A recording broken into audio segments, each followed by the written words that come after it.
Picture this: a single island buried under 2 kilometers of ice, home to fewer people than fit in a football stadium. Now imagine this frozen wasteland becoming the spark that ignites the next world war. Sounds insane, right? But right now, the most powerful nations on Earth are circling this place like predators sensing blood. An American president has openly threatened military invasion. Russia is building nuclear-powered icebreakers at a furious pace. China has declared itself an Arctic nation, despite being thousands of kilometers from the Arctic Circle. And beneath that ancient ice, a treasure worth more than the entire economies of Japan and the United Kingdom combined. This is not a movie plot. This is happening as you watch this video. And what happens next could reshape the world for the next 100 years. This is the story of Greenland, and it begins with a murderer and the greatest marketing lie in human history. The year is 982 AD. A Viking named Eric the Red has just been exiled from Iceland for killing a man.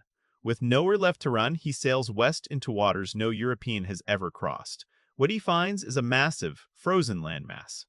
Brutal, unforgiving, covered in ice.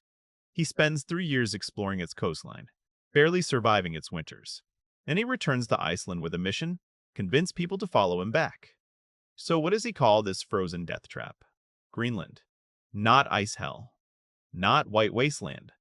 Greenland. Because Eric understood something powerful: names shape reality. And his marketing worked brilliantly. In 985 AD, 25 ships packed with hopeful settlers sailed toward this green paradise. They built farms, raised livestock, established churches.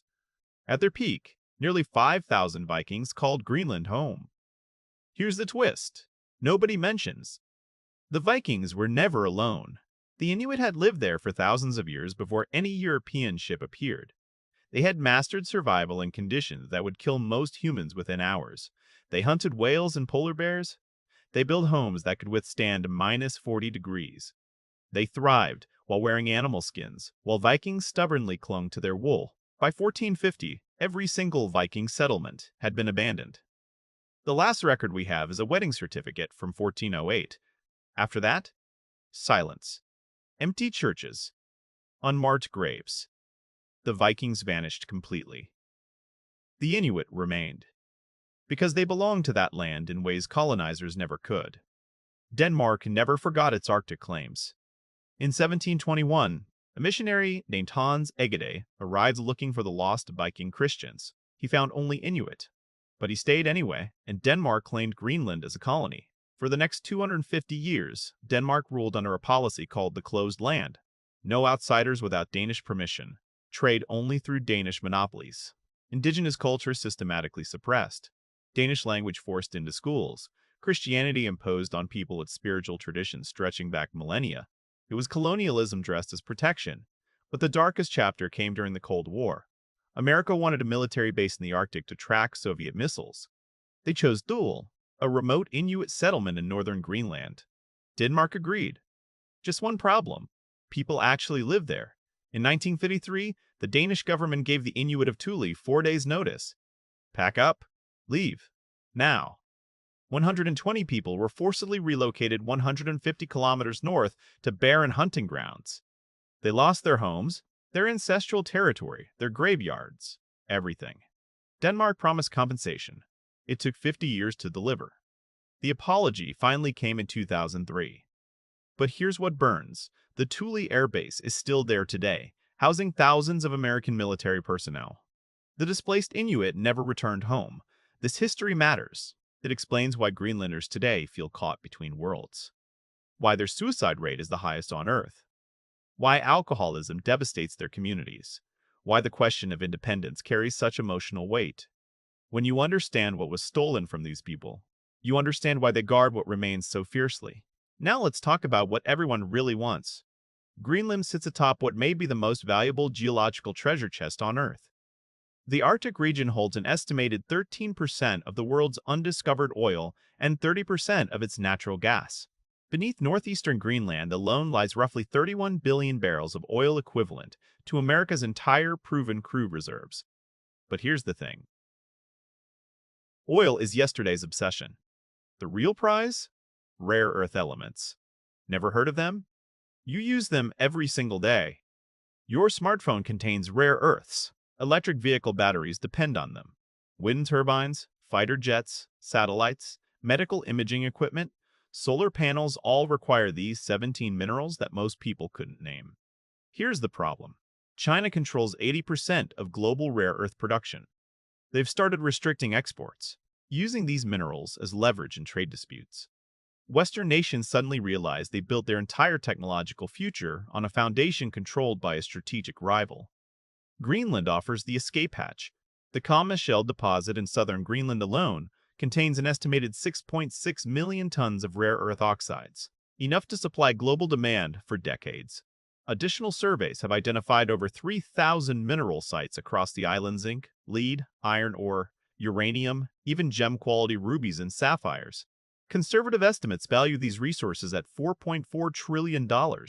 When Donald Trump asked his advisors about purchasing Greenland, they thought he was joking. He wasn't. But resources are only part of the equation. Pull up a globe. Look at the North Pole. There, positioned almost perfectly between the two greatest nuclear rivals in history, sits Greenland.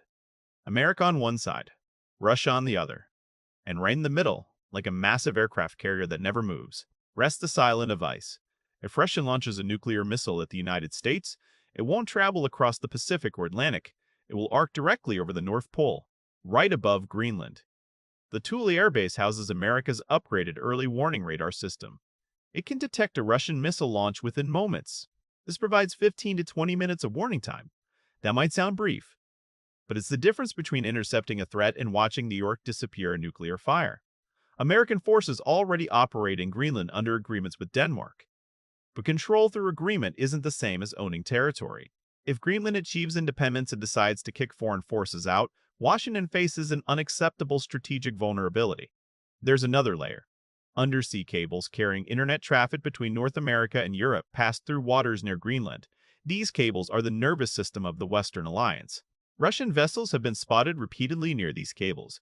Military planners worry Moscow might sever them during conflict, crippling communications between allies at the worst possible moment. Now add this dimension: shipping routes.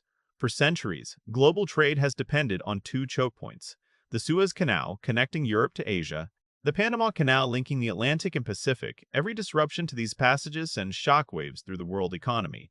Climate change is opening a third option that shipping companies have fantasized about for generations: the Northwest Passage.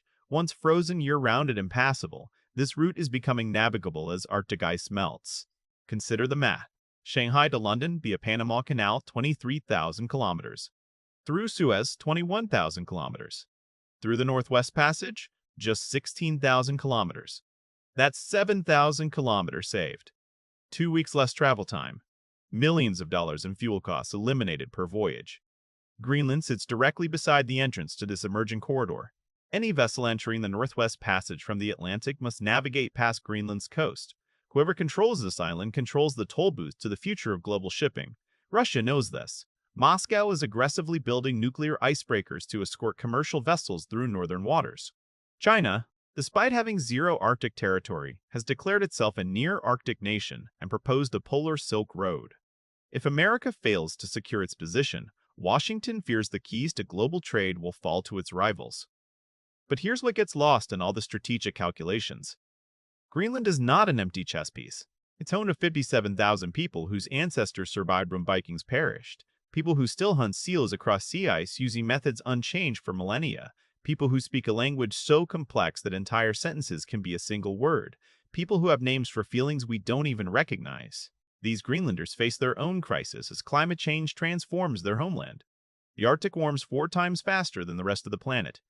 Greenland loses approximately 30 million tons of ice every hour. Ancient hunting grounds are becoming unpredictable. Elders who once read the ice like a book now find its language has changed. An Inuit hunter in northern Greenland described it simply: "When I was young, we crossed sea ice in April. Now it doesn't form until December and breaks apart by March.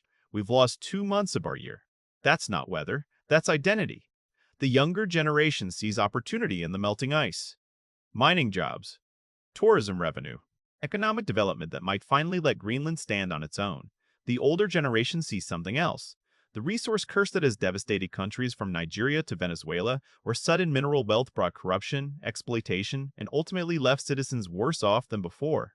In 2021, a new government came to power on an environmental protection platform. Their first major act? Canceling the Cave Antifield mining project despite its trillion-dollar potential because mining operations would risk contaminating fishing waters that provide 90% of Greenland's exports. Chinese companies that had invested sued for $10 billion. Greenland held firm. The message was clear. We want independence, but not at any price. Which brings us to the question hovering over everything. What happens if an American president decides negotiation has failed and force is necessary? Denmark belongs to NATO. The alliance's founding principle states that an attack on one member is an attack on all. If America invaded Greenland, technically Turkey, Germany, Canada, France, the UK, and dozens of other nations would be obligated to defend Danish territory against the United States. The alliance that has maintained Western security for 70 years would tear itself apart. Denmark's prime minister said it explicitly. Any attempt to seize Greenland by force would mean the end of NATO. That's not diplomatic posturing. That's a warning about how fragile international order becomes when great powers start treating smaller nations as resources to be claimed. If the United States gains control of Greenland through purchase, political pressure, or occupation, the consequences reshape everything. America becomes the undisputed Arctic superpower. Trust between Europe and America, built over 8 decades, shatters overnight.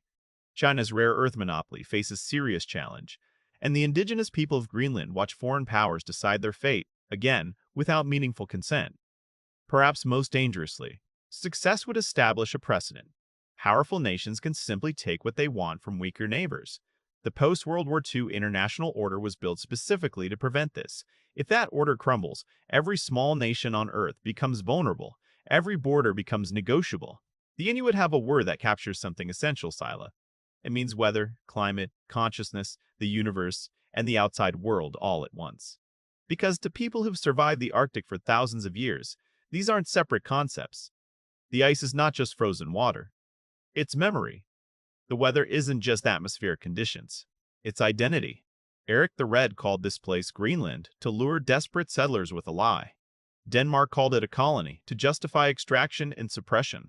Donald Trump called it a purchase, reducing an ancient homeland to a real estate deal. But the Inuit call it Kaleta Nunat, the land of the people. Not Iceland, not resource land, people land.